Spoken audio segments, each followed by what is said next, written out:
Hey guys, it's the Traveling Thimble, and I'm back with a video, and I want to go over how I made my latest bag, and that's my patriotic bag for the 250th anniversary of the United States. It's a bag by Northcott, so it's a bag panel, and you've seen pictures of it if you're following me on Facebook, Instagram, wherever you're following, but this bag panel is so cute. It's so cute. So again, I used the Briar Tote on this. This is a quilted cow pattern, and I love this pattern. Now, I will say, before you make this, I would watch their video. They have videos posted on YouTube, and it just has a couple of little things. I'm still a fairly new sewist. I do great with this bag. This is like the 6th one I've made, and now I'm branching out and doing other stuff with them. The first 4 I made pretty much like how you're supposed to make the pattern. It's a great pattern, and I love the bag. So I'm going to go over a little bit of the original bag. I know you've seen this, but I just want to compare. I'm going to hold these two up and show you how they compare in size. Okay, so I'm going to put this one in front of, wow, things are backwards for me. Okay, this is not working out very well, but can you kind of see how much bigger this is? I mean, it is a lot bigger. It's a much bigger bag. So this is the traditional way you make it. It was made to work with a panel, but you don't have to use a panel. You could just use material. If your panel is not as big as the pattern calls for, you add a coping border, which is this thing right here. So the border around this, they call that a coping border, and you just cut it big enough to make this panel the size that the pattern has. But if you're using just regular fabric and not using a panel, no big deal. You just cut it the size you need. And then these, I love these pockets. They're nice and big. You put what I would call darts in them. So you make them extra wide, and then you just tuck them under to make them fit. But that gives you that extra that kind of sticks out.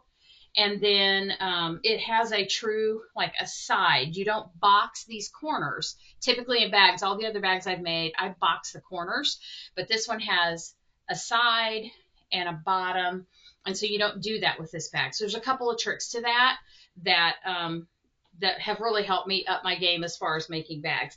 And then it's got pockets on the inside. This is a dark bag on the inside, but down in here, you got just plain little pockets. And then I added a pocket at the top. It's pretty easy to add pockets and stuff like that. So anyway, that's the traditional bag. And then, of course, I can't just make a bag panel because I like structure to my bags. And so far, I've been the happiest with making bags that use that Briar Tote basically as the pattern that I use to put the bag panel together. So for this panel did not have a side or a bottom. So I took an old pair of jeans I was not going to wear. I did my bottom, and I kind of have fun with my quilting on the bottom because not a lot of people are going to see it. So I kind of try different things out. So this time I did a straight stitch and a zigzag, and I thought that worked out pretty good. On the sides, I did stars. So my machine, I've got a Memory Craft 6650 Janome, and it has several stitches on it. So I try to use those and stuff. I thought, well, stars, that works really well. Now, I forgot to cut my, I didn't cut these extra wide, so I don't have that tuck or that dart in the bottom here. But I do have the elastic that I made extra tight this time. I was like, oh, I want tighter elastic. Don't do that. Or, I mean, you can. I'm not upset about it, but it kind of makes my sides scrunch up. So, you know, do it if you want to, but I kind of went overboard on that. No big deal. This was also upcycled, so I upcycled the jeans. I upcycled this. This is another piece that my mom gave me. He's like, here, use this on a bag. And I thought, wow, that's going to go really great and be really sturdy on the outside of this bag. And then for the inside, I used a big pocket. These were a pair of jeans that had, they were big legged and they had these big pockets. So I grabbed one of those and sewed it in here. That was super easy. And then instead of the regular plain pockets, I put the same kind of pocket on the inside that I put on the outside. And I also inside forgot to cut it extra wide and do that little tuck, which is not a big deal because I can get my hand all the way down in there. So I feel like I could get like a water bottle in there. And then on the inside, I lined it. So normally you would not line this bag it would just be plain on the inside, and you would kind of have your raw edges unless you did a French seam. So I was originally going to line it with this. I had this all cut out and everything, forgot, because that's just my life. And so I cut this as well. So I was like, well, I really like this red. So I kept it, and then I just did the sides and the bottom, if you can see that. Yeah, I did the sides and the bottom with this. So I thought that worked out really great, like happy mistakes. And then from the Ester Tote, that's where I got the idea for doing a faux binding on the pocket. So the Ester Tote is another quilted cow pattern. Love that. That is the cutest little bag. I've only made one of those, but there are more Ester Totes in my future. I can already tell you that. But they show you how to make this faux binding pocket, which I thought was super cute. And then I've started making my pockets to where the only seams that you see is one seam here and one seam here. I turn it upside down, sew it on the bottom, and flip it up. And then I tuck my sides in. I just tuck them in, and you could probably even, can you even see them though? Yeah, no, you don't even see those raw edges because you tuck them inside, and then the only seam I have to do, so I'm not going over a seam that I already sewed to sew the pocket up, if that makes sense. I may not be describing that very well, but yeah, love that. I love how these are turning out, and I did this one the same way as I did the other one. It's just not a double pocket, and so I really like how those turn out. And then I just took little pieces of webbing, and I put a claw, one of those little claw hooks on this one, and then this one's got the D-ring. I really like having those extra options on bags to just, you know, hang something on there so it doesn't get lost down in my bag. I want to make some like little zipper pouches to use in these bags that coordinate with them. Just haven't gotten around to that. One thing I did also to save money and kind of not really upcycle, but just use what I had instead of buying new, I was low on foam for this bag. So I pieced my foam together, which a lot of people are doing that.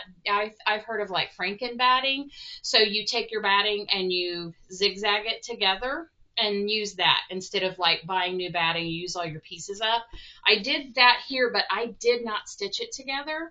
Kind of wish I had, because there's a few places where you can just kind of see. I think maybe it's on this side. It's not a big deal to me, but like right here, I think is where two pieces come together, and I did not zigzag this. And so if I had it would have had more structure right there, and it wouldn't.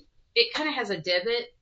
That's not a big deal to me. If I were making this for somebody, I would not do that. I would feel like that just wasn't quality. But as far as I'm concerned, I was using up my extra pieces and just not wasting what I already had on hand. So I felt like that. It just came out overall really good. I learned some more stuff, and I love the way this came out. And then just one more shout out for the Briar Tote. I highly recommend this. If you like making bags or want to get into bag making, this one is a cool one, and you learn a lot when you make this bag. So big shout out to them. Another product I used, which I think this is so cute. So this was in my subscription box. Okay, there we go. Yeah, this was in my subscription box about a month ago that I got from the Quilted Cow in Branson. And I don't subscribe to their boxes yet. It's very tempting, but I'm trying to use what I have and not spend so much money. But this one was a surprise, and you could go ahead and get it. And I love this. So these are just clips, red and blue clips, but you know, it was all patriotic while I was sewing my patriotic bag. So love these. These are by Riley Blake. They're great. They're great clips. Another thing, another product that I use on all my stuff, but I highly recommend if you are a lefty. I'm a lefty, so I do most things left-handed, and some tools are hard for me to use.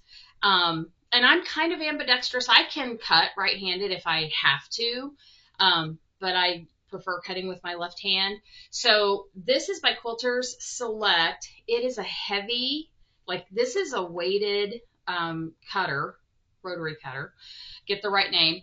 And this one's a 60 inch. I also have the 45 inch. My daughter has a an injury to her right wrist, so she's right-handed. She feels like she can cut better with these, and I think it's the weighting on them just makes them a little bit more stable. And I've had the best luck cutting with these. And to open it, you press this button, and then I just take it and just kind of flick it, and it's open.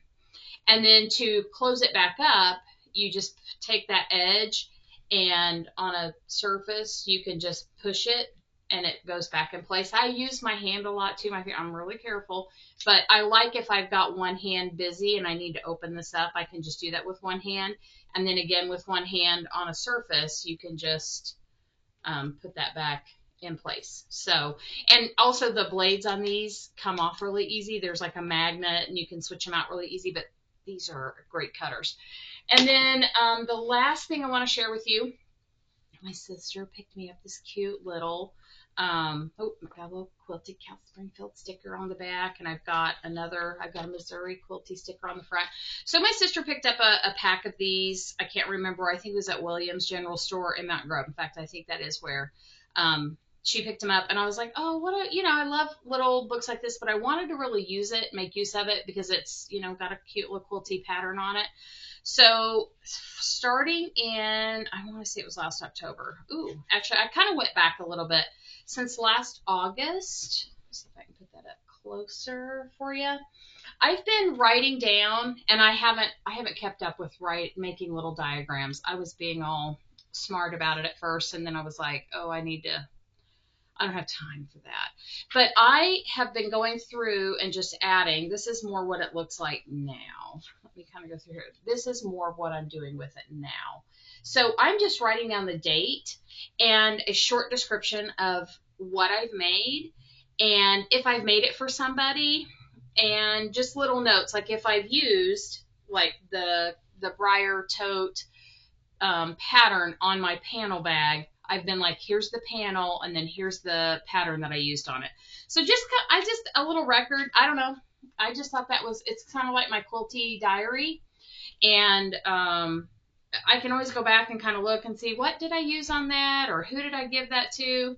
So I don't know. I've got it maybe about a third of the way. No, I'm almost half of the way done with this little thing. And so I thought it was really cute, and I stuck some of my little stickers on it and stuff. So I don't know. This is just something I've been doing for the last 9 months, I guess it would be right now, 8-9 months.